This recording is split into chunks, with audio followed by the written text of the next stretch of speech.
Hey everyone, here's our math problem for today. This is a math contest problem. We are given here again these nested radicals, and we would like to solve for the value of x in terms of n in this case. So you have this series of radicals that are nested minus another radical, and that is equal to 1. You can pause the video and see if you can solve this math contest problem. Now let's solve this problem together.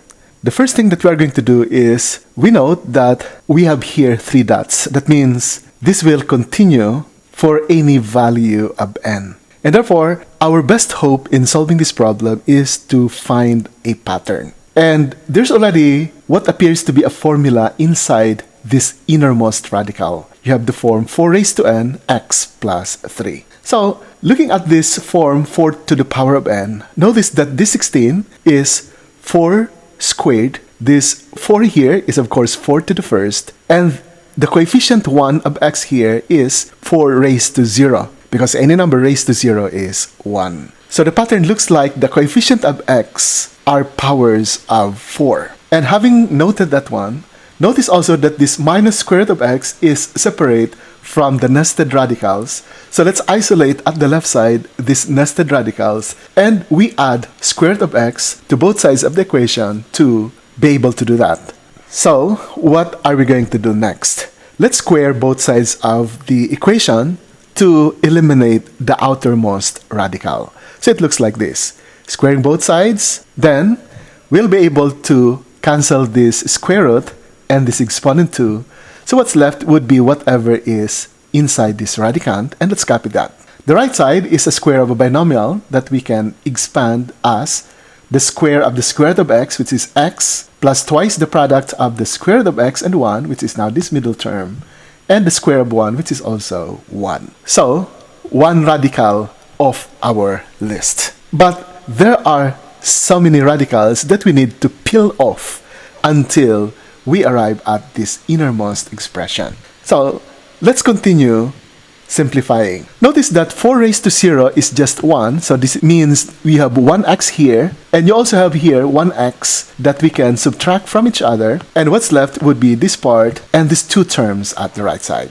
Let's write them down. And we now have this simpler form of our given equation. Then let's continue the process until we can find a pattern. Let's square both sides of the equation again, and note again that we'll be able to peel off or cancel out this outermost radical, and at the right side, we just square the binomial. So performing that, we have 4x plus 4 square root of x plus 1 for the square of this binomial at the right side, and we no longer have this outermost radical symbol. Now this 4 to the first times x is the same as 4x.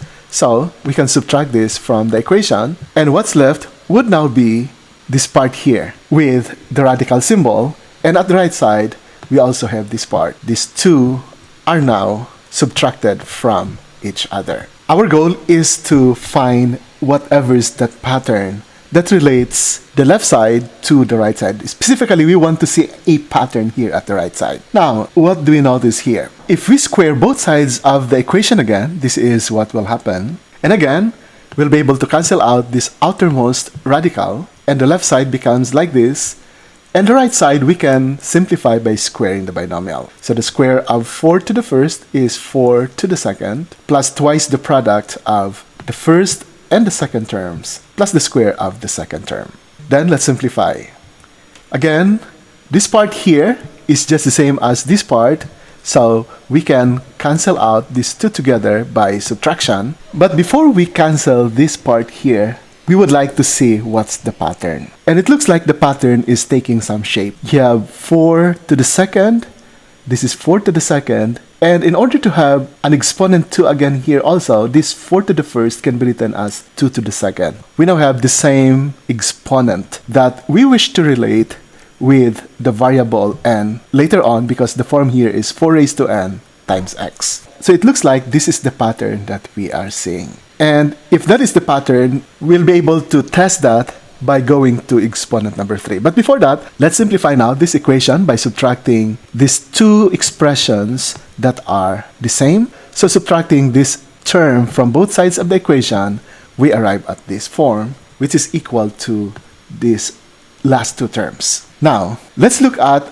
the previous result for 4 raised to the first. When we had 4 raised to the first here, this is what we had before.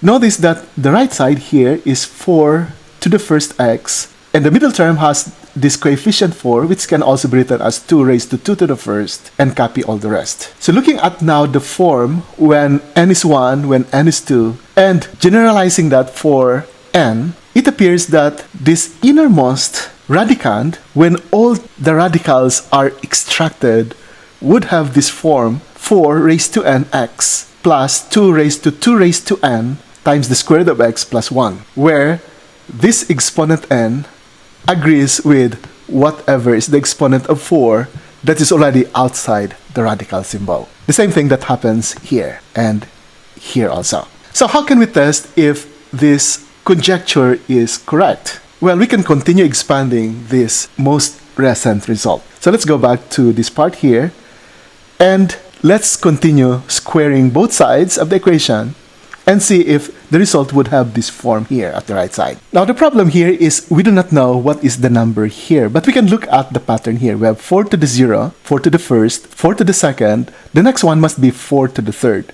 So the form should look like this: the square root of 4 to the third x plus the square root of, then copy whatever is the pattern here.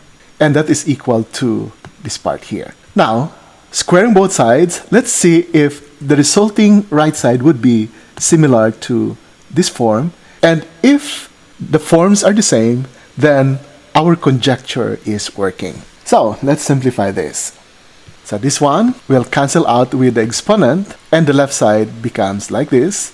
The right side is simply the square of a binomial with the first term of 2 times 2 raised to the second square root of x, and the second term is positive 1. So squaring this first term, the square of 2 is 4, the square of 2 squared is 2 to the fourth, the square of the square root of x is x, plus twice the product of the first and the second terms, plus the square of the last term. Now let's simplify. This 2 to the fourth is just the same as 4 to the second, and since you have 4 to the first here, we have 4 to the third for this.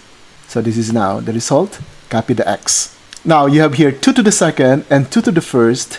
The same base, the operation is multiplication. We add the exponents. So you have exponent 3 here, and we copy this yellow 2 and copy all the rest. So look at now the form. You have exponent 3, that is our n. So this is 4 to the n. You have the variable x. You have this 2.